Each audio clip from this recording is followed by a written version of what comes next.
Welcome to the Monster in My Head show, a podcast where we talk to real people about the real insecurities and challenges a lot of us face, as well as unique ways that we've learned to overcome them. I'm your host, Bree, and today I am talking to my wonderful friend who I met in Austin but lives in California now, Katelyn. So, hi, Katelyn. Hey, how's it going? It's good. I'm so happy to have you here. Thanks for being here. Thanks for having me. Of It's good to see course. your face. Yeah. So today I wanted to have you on this episode because, first of all, I have to say that Katelyn excels at a lot of things. Katelyn is one of the most amazing people who has so much depth, who I just absolutely adore talking to. But the one topic we're going to really focus in on today is the experience of becoming a new mom. And I wanted to kind of start off by asking you, first of all, did you always know that you wanted to be a mom, or is that something that came later in life for you? Definitely did not. That was not a dream of mine to Yeah. become a mom. I think there's a lot of people out there that that's what they want to do. They've known and whether that's because they just have a maternal instinct and they want to become a mom, or whether it's something maybe conditioned where this is just the next step. You get married, you have the picket fence, a dog, and babies, and so that's just what you Mhm. do. And I just never felt the need, or it wasn't something. I love being an aunt. I love children. It's not that I don't love children. It's just I never felt this draw of I must recreate, like, or procreate. I must have a child. That was just not Mm. something that was ever a dream of mine. So then what changed? What kind of like was the thing where you're like, you know what, actually, I would like to do this now. I woke up and felt it. It was Really? just yeah. I think I've always been really spontaneous, and I think I was in a place where I was married, and I remember thinking like I would love to be a mom. It just happened really quickly, and I was older because I even told my husband, but when he was just my boyfriend before we got engaged, because he said he wanted children, and I was like, I should be honest with you that I may never wake up and want children. I don't know, but I want to make sure that you're comfortable with that because I don't want to get you into a marriage and this is like a Right. hard stop for you. You have to have this in your life. So I wanted to at least be honest with him and be open about it. And I was, and it worked out, just fine. But for me, it probably just went down a different route than I think a lot of other people because it just was a feeling. That's so interesting because I remember us talking about like, in your past, like you have done like so much traveling, you've done like a lot of different things, and I know that you're a very free spirit, kind of like I am. So the whole idea that like at one point you just like woke up and you're like, yep, I think I just want to have a kid now. Let's I just try love it that. out. I love it. It's just like, why not? Right? Which maybe not everyone should do that because, right, like if you're in a good, I was thinking like I know I can handle a child. I know that I can, but you just Hmm. don't know what it's like to be a parent until you do it. Even if you're prepped and you're pregnant and you think you do, it's like then the child is in your arms and it's a completely different experience. So I didn't know what that was going to look like, but I was on board because I felt like because once it's a big decision, it's not Mm. just like something where right like it's a huge one. And I thought I have Huge a really good decision. partner. We can do this. Mm. And there just seemed to be I finally wanted to do it, and it was a Mm. switch in my head. Like literally woke up out of bed and was like, yeah, let's just try. And I'm also okay with like if I didn't try, if we tried and it didn't happen, I would be like that also is okay too. Like I think I Mm. was just very open minded to whatever the experience would bring. Wow, that's so awesome. So, what for you? Because, like you said, you don't know what to expect when you have a kid. Like, there's no one that can tell you. They can tell you their own experience and they can, talk about challenges or whatever. Like, what for you was the biggest adjustment that you had to make once you had a kid? Was it with your relationship with your husband? Was it with your relationship with yourself, having a lack of time? Like, what was that adjustment like for you? So when I first had my son, I just remember a weight on my shoulders, and it felt as if. So I know most people told me because right, because people usually will talk to you, and their children are 30 or 20. I mean, they had a child 20 years ago, 30 years ago. It's like they don't remember. I think all of the details. Yeah. They remember right. Like when I look back at experiences, I think of like just the best times. So I think a lot of people explain to me like, oh, it's the best day of your life. And I think that we should be honest that you just pushed a baby out or had a C-section and you might have had, there's trauma going on.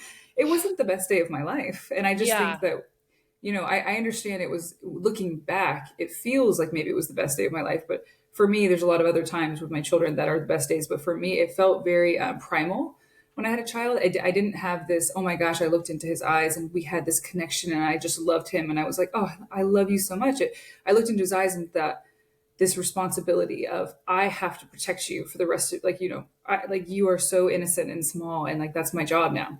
And it just felt like the Mm. biggest job that I'm ever going to have just got and I just became it. Like I went into the hospital with being able to do whatever I wanted whenever I wanted, technically, mostly. Mhm. And then I walked out with every second of my day. I have my brain somewhere with my child. Where are they? Are they okay? Am I on duty? Is someone else on duty? Who's on duty? When are they off duty? That's your Whoa. life.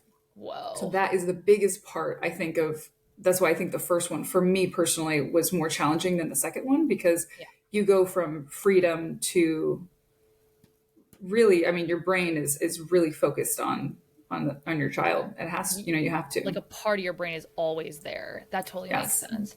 I remember, and obviously this is very, very different, but my own experience of how I kind of can relate to that a little bit is when I got a puppy.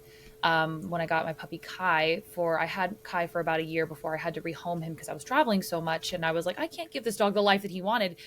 But when I got this dog, he was so small, and I literally felt the same thing of being like, oh my God, like I have to make sure that I'm around or having someone watch this dog or like, and it was so overwhelming for me that I didn't handle it well personally. I did it, but I felt a lot of resentment in some ways, being like, God dang it, I gotta take care of this dog. But I loved the dog. It was like it was really weird. Did you feel that at all? Like, was there any, because having your life change that drastically, of having all this freedom and then having so much responsibility in such a quick turnaround in some ways, did you ever feel any like resentment or like sadness of the life that you kind of like left behind, or did you feel ready to make that transition?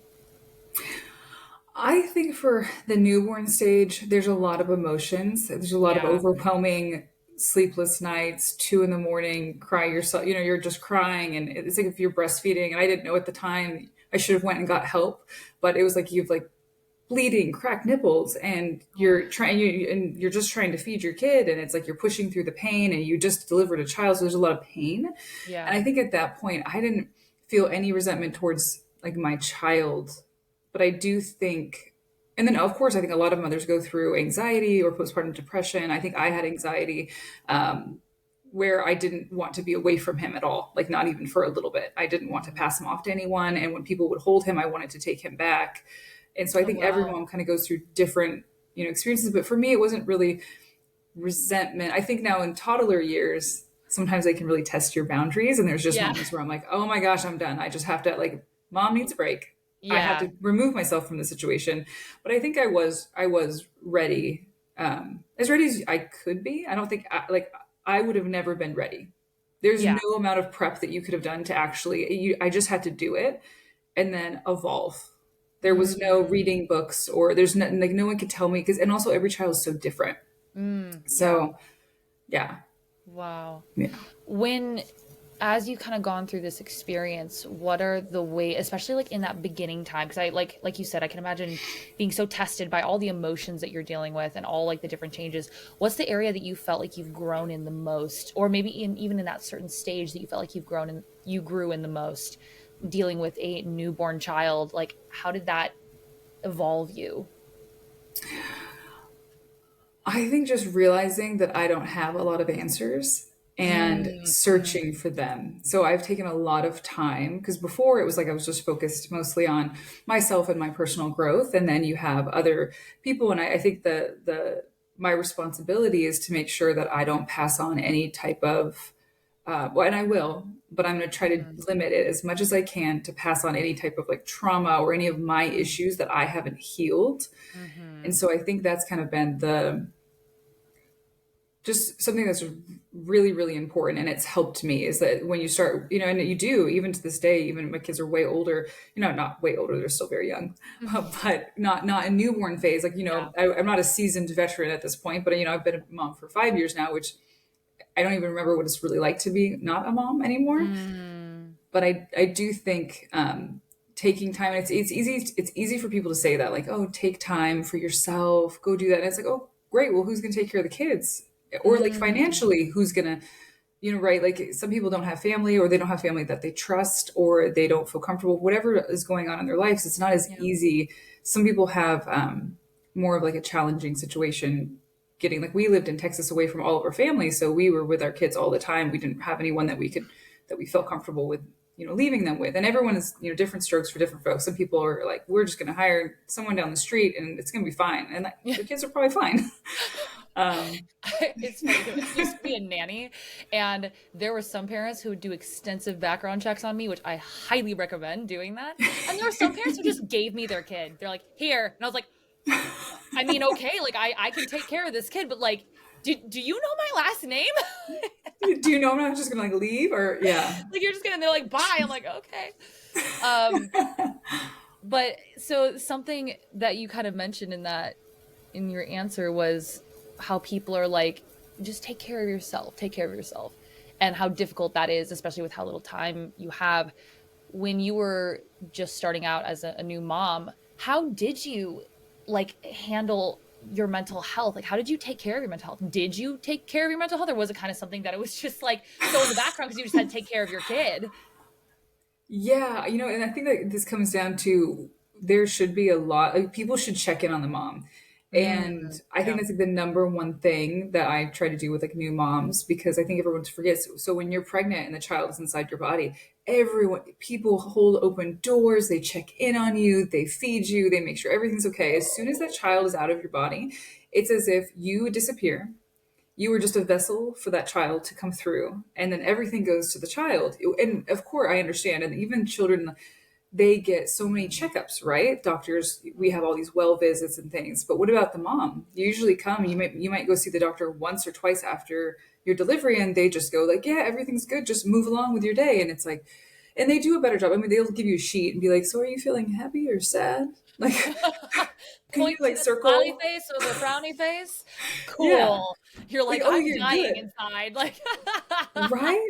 And then there's a stigma of you don't want to be like, for me at least, I was like, I just need to be strong, don't, oh, because I also didn't want, I was like, I don't have time to go to counseling right now. Like, I don't have the yeah. bandwidth to do Oh this. And my God. even now I'm like, I don't, my company even offers like free, I can have like free counseling sessions. And sometimes I'm Oh, like, I just don't have time. So wow. I'll use other things, like I'll be like, okay, I need to meditate, or I'm going to do like red light tonight, or I'm going to write other things that make me, that I can do from the comfort of my own home. So So in some yeah. ways, it sounds like what you're saying is like in those beginning stages, you were just kind of in survival mode of just kind of like, all right, just gonna like, kind of make it through. And like, I don't have like a ton of time, but like, yeah, that whole thing of moms not being taken care of. There's actually a statistic that that I found really interesting. It says a study by the British Red Cross found that more than 8 in 10 mothers, 83% under the age of 30, had feelings of loneliness some of the time, while 43% said they felt lonely all the time. Another survey found that 90% of new mothers felt lonely since giving birth, with over half feeling they had like no friends. So like it's interesting what you said about like you make it a priority to check up on new mothers, because it sounds like there can be a profound sense of loneliness when you're kind of like just trying to survive, really not able to take care of yourself, really just having to take care of your child.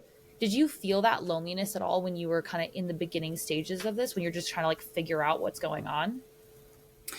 Definitely. You have so much responsibility placed on you. You're trying to navigate this whole new world. Hmm.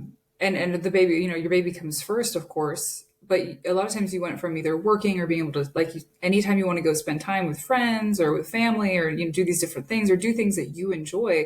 A lot of, not all, but especially for me, at least for me, my first experience was, it was challenging. Even though, now that I had two, I'm like, oh, you should have just went and, just bring your kid with you. Mm-hmm. But at first, it was just, everything was so daunting to me. Going to the store was daunting. Even like bringing the child, bringing my baby with me. It was like, it's just, I didn't handle it as well. I see some people and I'm just like, they're off doing like vacations with their, 3-week old. And I'm God. like, go you. Actually, it's a great time to fly with your kid because they just sleep. But, Yeah. it's so overwhelming. And I think it depends on your personality type. And for me, I think I just kind of like just want to sit at home and kind of get my life back together. But I definitely didn't have, yeah, I felt, yeah, you're going to feel lonely. And then you just kind of feel like a piece of you, at least for me, I felt like a piece of me was gone. Mm, And I needed to figure out like this, like it's a whole new world and figure out my place in it and how mm. I can be a mom, but yet still be myself. But I've God, grown at that point. yeah, that's a really interesting one because I've seen that kind of happen. Especially maybe with like older women. I've seen they've talked about losing their identity and just like becoming just a mom.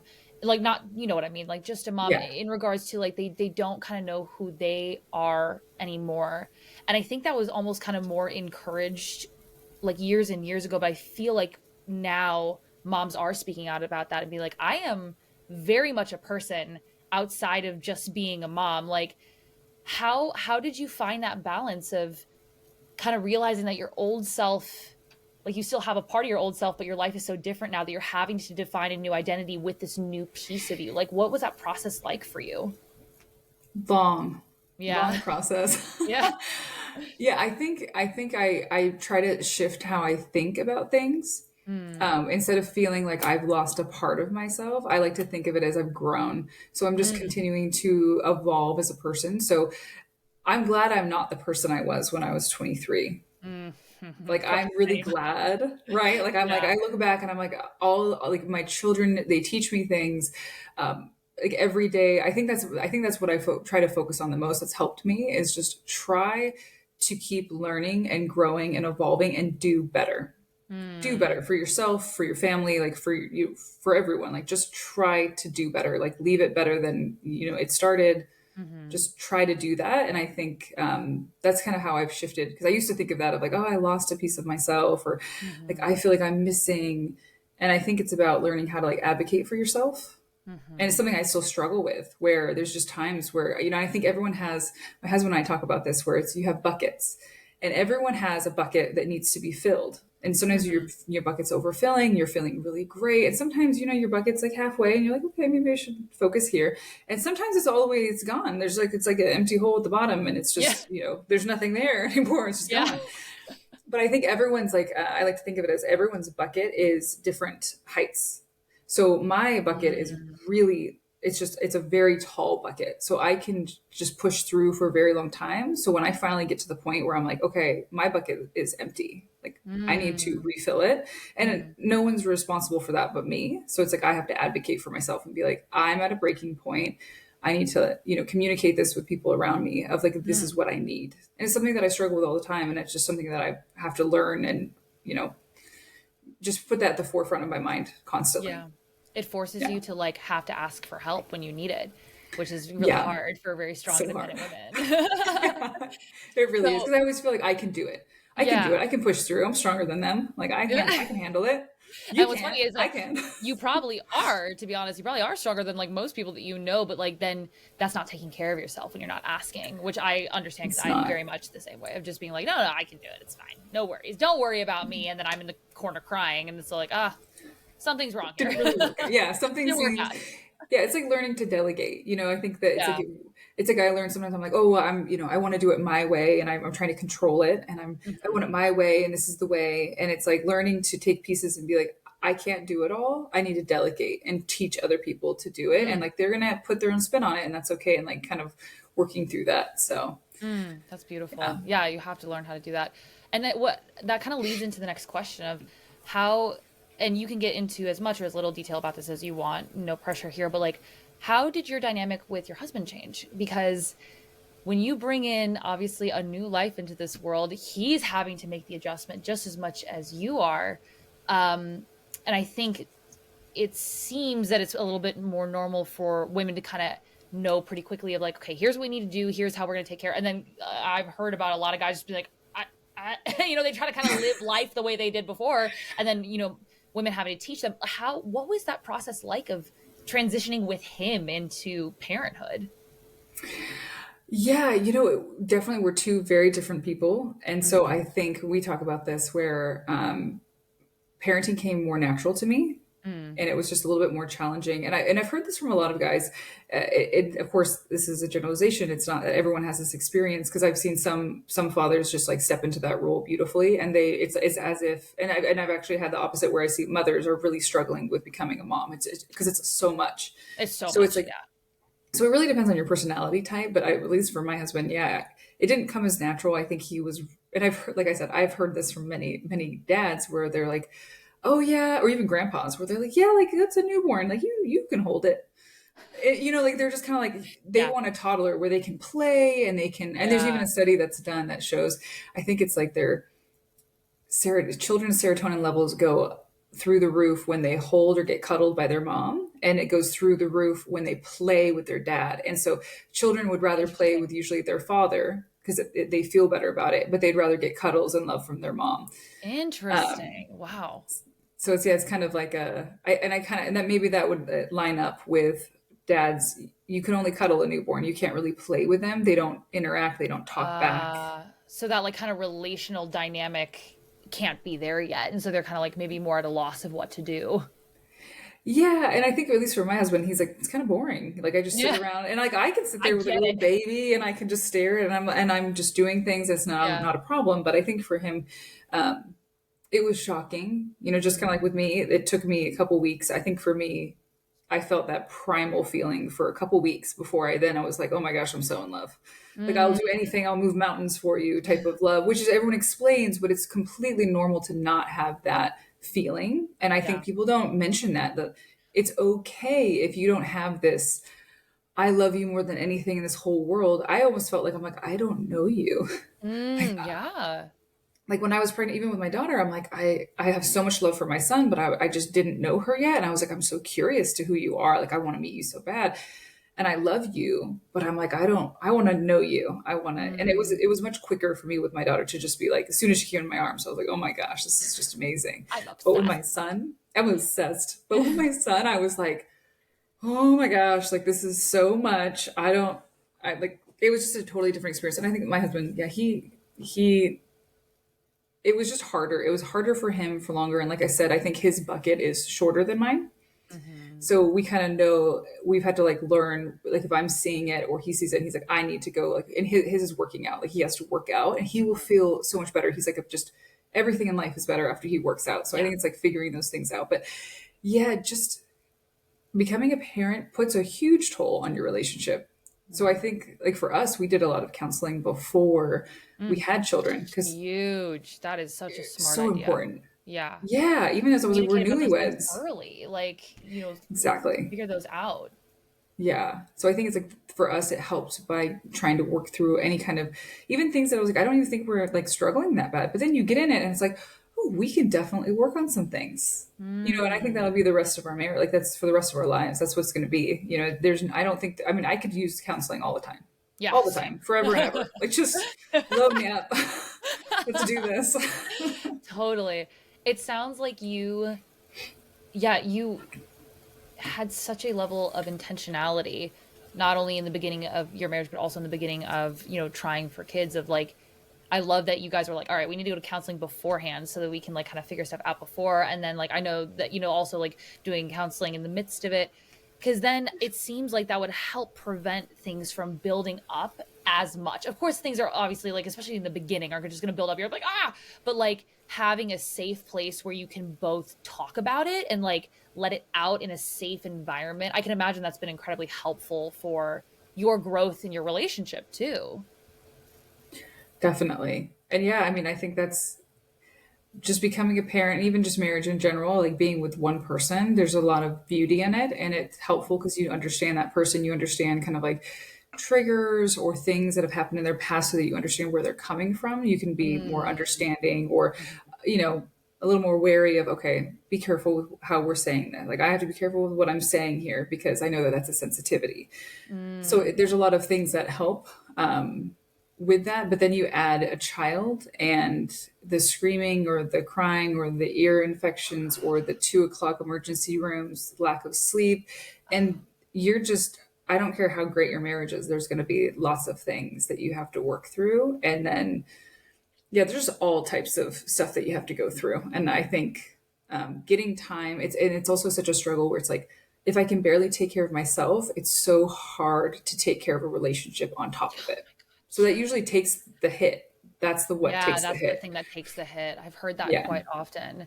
Has there been a way that you've kind of both tried to combat that, or was it something where you're like, we understand that for this period of time it might need to take a hit, but we're committed to then getting to a point where we can then work on it again?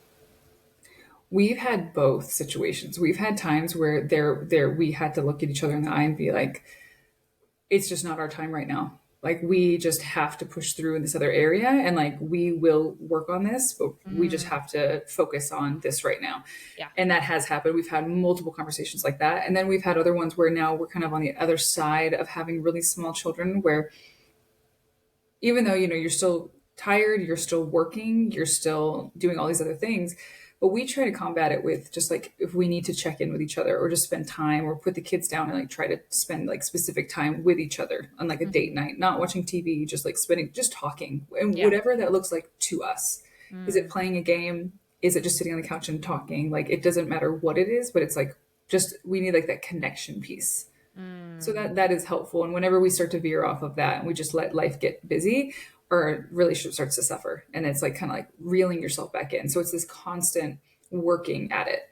It's mm. just not this, oh, take your foot off the pedal and just kind of coast. Because every time that we've done that, I'm like, ooh, okay, we need to Yeah. get back. Yeah, yeah, but I think it's really interesting this whole idea of like recognizing, okay, in this moment we can't work on it, but we recognize that that's just for a short period of time. Rather than being complacent, it's recognizing that that is kind of the time we're in right now, and then we are going to like set a time later where we can start being more intentional about working through some stuff, but like having to prioritize.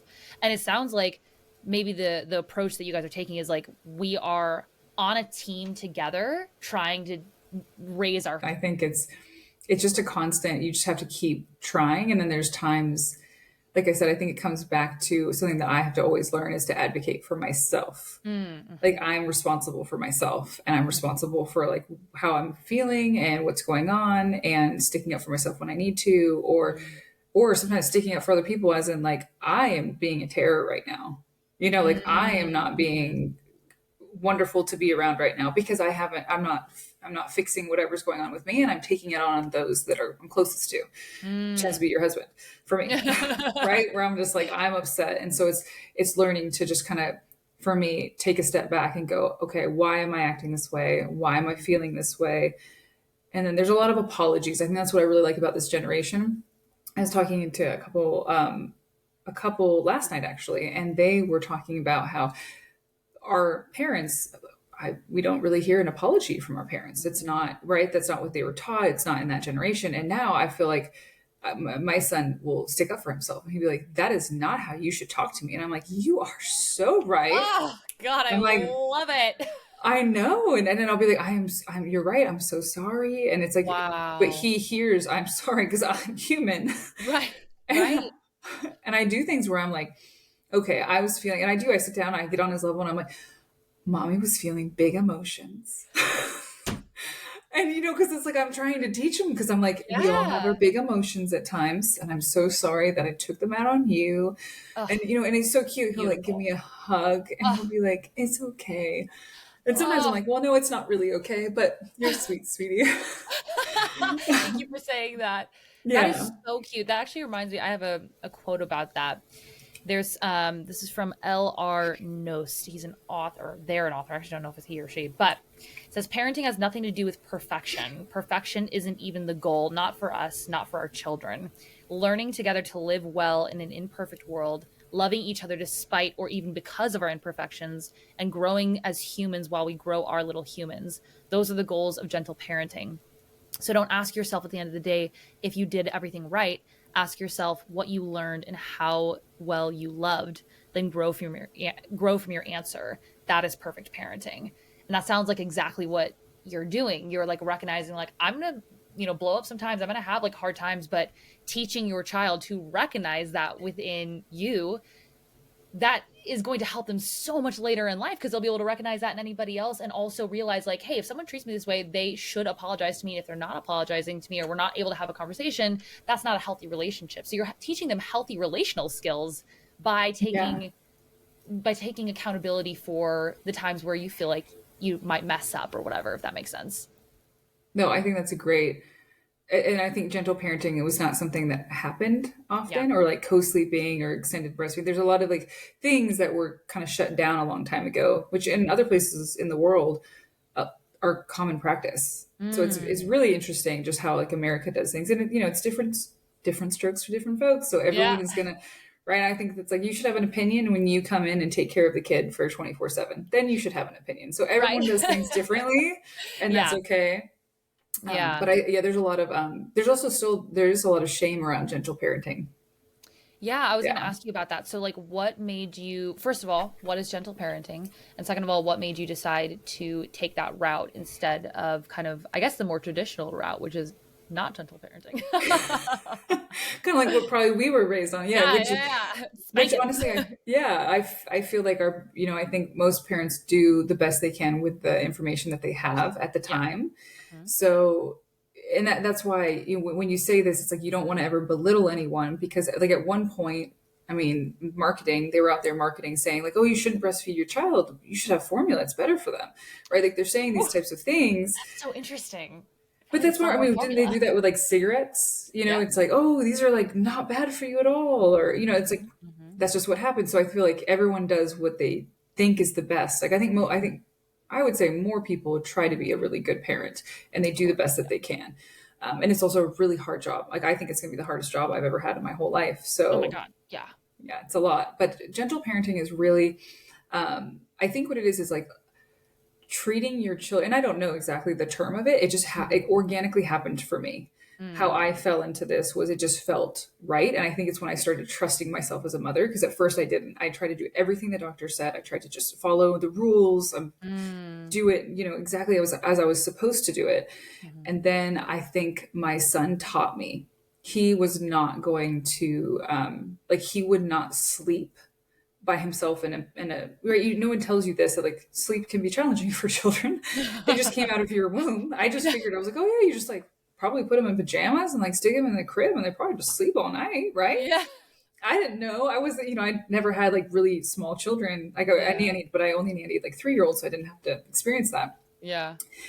And I remember it was one week and he was up every 30 minutes for 7 whole days. Oh, Caitlin, I like, I It was awful. how did you do it? I don't know. We passed him back and forth, and I mean, we watched a lot of Game of Thrones, and it was just. But he would only sleep, so he slept great because he was in our arms, and every time we tried to gently put him down his back, and he would just scream. So Wow. we couldn't sleep. And anyway, I had him on the bobby pillow, and I was like 2 in the morning, and I was feeding him, and then all of a sudden. It's light outside, birds are chirping, and I feel him like underneath the bobby pillow, like rooting around. He was probably like 3.5 months at this point, and I remember thinking, well, first off, this is really dangerous. Like I fell asleep. Like he Yeah. could have, something Yeah. could have happened to him in this situation. But I was like, but he just got like 6 hours of sleep, and so did I. And so I was like, well, Mm. maybe I should just research. I actually reached out to my mom group, and one of the moms was like, I kind of explained the situation, and she was like, I think you should research this Facebook group. And I think I forget what it's called. I should know it, but it's a really great, it's like biologically natural child rearing or something. And she's Mm. like, just check it out. Like she didn't push it on me. She just said, check it out. And I did. And I was like, these are my people. Like this is what Mm. felt great. And I just instantly went to co-sleeping, and I figured out like they have, I think it's like the 7 safety sleep, like co-sleeping rules. And so I just was like, okay, perfect. I'll try to follow those. And I did. And it went from the first 3.5 months were pretty challenging. Like we loved him so much, and we just absolutely adored him, but it was very challenging. Sleep Yeah. was challenging. It was like, and we were also new parents that we didn't research anything. We just kind of were like, people have been doing it for millions of years. We'll figure it out. That's what we did. And we finally get to this, and it's like, I just started baby wearing him, co-sleeping, feeding him through the night. Like I would just, we were all just different people. And then Hmm. with my daughter came, I didn't even think it was just such a part of our life at that point. I just went into, co-sleeping and baby wearing her and running after my toddler. And I didn't even ask for help for 9 months at nighttime. Like I didn't need help. Like it wasn't like, oh, my husband wasn't going to help me. He would help Right. me anytime I asked, but I was like, I'm breastfeeding and she goes down so quickly and she sleeps right next to me. So I'm fine. And then, of Wow. course, I think the teeth came out, and I was like, okay, you're tapping in Yeah. tonight. You can I'm gonna go to keep sleep. taking Yeah. it. So I kind of just fell into it, but it's this. I think. Kind of, sorry, that was a very long-winded No, answer like to that awesome. question, but I think gentle parenting is, and I think I haven't looked at the definition of it, but what it is to me is treating your child as like their own person and not Mhm. just I'm the adult, it's my way, sit down, shut up, and do what I say. Don't ask questions. It's more of a you have a seat at the table and you're part of the Ooh. family and you are allowed, like, I will apologize to you because you deserve it because you were wronged. And Mhm. you have a voice and a mind and an individual personality, and I'm not going to like beat it out of you Mhm. just because you frustrate me, especially because like every kid has different needs. So I think it's kind of first, it's a lot of redirection, right? You focus on something too much, and I feel like children are like, sweet, I'm going to continue to do that. Like, Yeah. oh, you don't like that? Oh, you, and, right? If I'm not, and I think that's what I've noticed with my children is if I give them a big reaction, they're going to do it more. So it's like, don't give them a too big of a reaction and then Yeah. redirect, find Yeah. something else that they think is funny. But I think a lot of times if I'm like not focusing on them, which I should be focusing on them, but I'm doing something else because as a parent, right, someone has to do the Do a lot of laundry and things. the Yeah. yeah all the things. It's not like I'm just taking care of them. That would No. be hard already, but like I can't just stop and do that. But when that they start to get bored, they start to test things. So I think Mm. another thing is like you got to take yourself out of it and pivot. So you have to get comfortable. And it's funny, my husband has a lot of people, I think this is not, this is a challenging part of it. If you're a one track mind person and you're like, this is the task I'm doing, I'm going to do this Mm. and I'm going to complete it. Good luck with children. You just have got to get in your mind that you're going to try this task, like drinking a cup of coffee will take you maybe sometimes you get it in and sometimes you're not going to get it in. So I just think you have to like pivot and it's just this constant like redirect and giving them things like when I start to see something like turning, I'm like, okay, they need full-time attention and he needs to go get his energy out, like we need to go run, like, or he needs to be like imaginative, we need to start pretending. Wow. um Yet again, also really long-winded, went really far off in another No, direction. that totally makes sense. That actually, again, reminds me of another quote because when you're talking about testing limits, there was a quote by Dr. Laura Markham that says, "Any child in his right mind will test the limits. That's his job. He's pretty new on the planet after all, and he's figuring out the rules. The most common reason that children test limits is that they really want to find out where those limits are. Children need the security of knowing that someone more experienced and knowledgeable is looking out for them. They don't feel safe when we don't guide and nurture. That's why we often say that children will keep pushing until they find our limits." So that kind of makes sense of being like a kid just being like, okay, where's that going to be? And then when you are able to put a limit or are able to redirect, they feel guided, they feel taken care of, rather than just be like, all right, whatever, just do what you want. Like that's like, even though I think sometimes Yeah, it seems like that might be the right way to go because then you're like allowing them to kind of do what they want. In reality, that's not actually what they want. They want to be guided, they want to be nurtured, they want to be feel safe and have someone else be able to, just like you said, redirect them in a healthy direction. yeah. Oh, that makes total sense. Yeah. Yeah.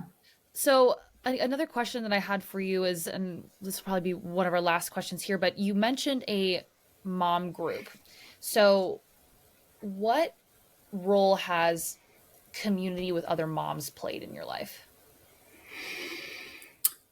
Honestly, not a huge part. We happen Mm, to have moved, so we went from one state to another state where we didn't really know anyone, and then I tried really hard to make friends. Actually, you were one of the friends I made, and like I mm, went out with a ton of girls and just made yeah. friends that way. And then you get pregnant, and you lose a lot of your friends. Either Hmm. they move and go away, they do things, especially if they're like single and they're not right, like with children at that location. So, and I happened to meet a lot of friends who they weren't married, they didn't have children. So, like, they were off in Australia, England, like Ireland, they were moving all over, good for them. Yeah. Yeah. Um, and then so I think it was kind of like it almost feels unless you're lucky and you just have like you happen to have a ton of friends that are kind of going down the same Hmm. path as you at the same time. For me, I didn't have that, and so Mm, it was a little lonely, and I don't think I had a lot of like mom companionship, which would have mm. been really helpful to have. It would have been as long as we're not like judgy moms, but Yeah, that would probably even work. I'd rather be on my own at that Yeah, yeah, point. yeah, yeah, for sure. Oof. Yeah, but I think for me personally, and then moving back here, it's like, yeah, it's like we always joke about how if someone doesn't have like a kid or they don't live like close to you, the likelihood of that you're actually going to spend time with them is really low because your whole life is like working, keeping everyone alive and safe and fed, right? And it's like then you Yeah, barely have time for yourself. So yeah. I do think that mom communities it's really important, and I think it's so great to like this is where I'm obviously, you know me, I'm like I would love to travel and just meet tons of new people, and like Yeah. I just want to be bumping around doing my thing. Yeah. But with children, I also see the value of like putting down roots and getting like a community where your kids are like playing with other kids, and luckily we do have that now. But not a lot of it's not like I have like a mom group. That Hmm. would be so great though. I think I could see why that would be so beneficial. Yeah, like having moms in the same community where you're able to get together on a regular basis, go to a park, go do stuff. Like, because then yeah, it would allow you to connect with people who are experiencing the same thing that you are. Because, yeah, I mean, I know even for us, like, our relationship is so strong and awesome, but I don't know exactly what you're going through as a mom. That's why I'm so happy to have this conversation. So, being able to connect with other people who are like, yeah, I also did not get any sleep last night. It was also very hard. That'd be a really Yeah. beautiful thing. Yeah, it would be it's nice. And you do have that, but I think that sometimes when you have family or friends or just like a big group that you feel really comfortable, and sometimes I think to get out of your own marriage or out of your own family and have like women supporting other women and being part of Mm, it, especially with things that are sometimes like uncomfortable. Like these are not fun conversations to have sometimes, especially when you're talking to like your mom or your mother-in-law who they're so far removed from what it was like having a child, right? It was so long ago for them. So I think, like I mhm, said, I think a lot of times they think of only the best times. So mhm. when you want to Like, why say aren't you loving something, it all the time? You're yeah, like, like you know what the people say? They go, "Oh, these are the best times of your life. Enjoy them." And I'm like, I didn't say I'm not enjoying them. I'm saying I did not enjoying right now. yeah, Just yeah, it's one moment. Like I'm like, give yeah, me a moment. It's like it is a yeah. very I think it's just very hard. Like it's a very beautiful and wonderful and mystical experience, but it's also fucking hard. It's just hard, and it's like it's nice. It would be nice to, and it's hard. It's like I think dads having other dads, or where you can connect in that way, and I think moms, and you can be honest about what's really going on, and like, hey, I'm still having this not working out for me after birth, or like these Mm, conversations where I'm like, mhm. I'm not going to talk to like my coworker about that, Right, and only another mom is going to know what it's like going through that exact scenario. Even if it's right. not exact, it's like you kind of we it's like you guys went down that path, you kind of know what it Yeah, was like, even though you might have a totally different experience. It's like you still had the experience, yeah, yeah. so Oh, that's huge. I love that. Well, this has been such an awesome conversation. I'm so happy that we talked. I would love to ask you one last question before we kind of end out this episode, and that would be, what would be any advice that you would like to give to either a new mom who's just recently had a kid or maybe is pregnant and is about to have like their first child? it's okay to first feel whatever you're feeling, and that your experience is going to be different than other people. So just because someone else made it look or sound or feel like it's just 100% rainbows and sunshine, it's okay if yours wasn't, because Hmm. some people's delivery is not what they wanted it to be. Sometimes like your children have colic, like it can be very challenging.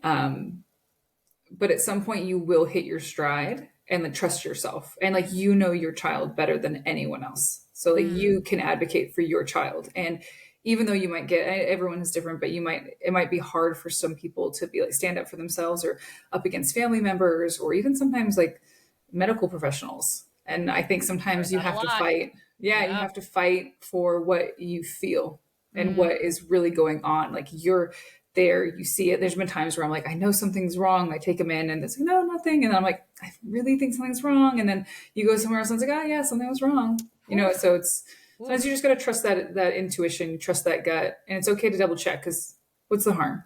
Yeah, Just 100%. to, yeah. So I love that. Caitlin, you're the best. Thank you so much you're for awesome. doing this with me. And everybody who's listening, if you like this, please like and subscribe. Um, Share this with all the new moms. I think Caitlin's wisdom is just so beautiful. I will say that I remember when we even last talked. Like your approach to motherhood, I think, is so beautiful, and in one that I had not seen in depth from anybody else before. And like just kind of seeing the way that you've adapted, the way that you've grown, even since I first met you when you were not single, you were married, but you didn't have a kid, into becoming the person you are now. Like you're just an even more developed, even more like vibrant version of yourself. So it's been like it's been an honor witnessing that change in you. I'm proud of you, friend. Oh, oh, you're so sweet. Thank you. I really appreciate it. Of course. Well, I guess we will see everyone on the next episode. Thank you for listening, and talk soon.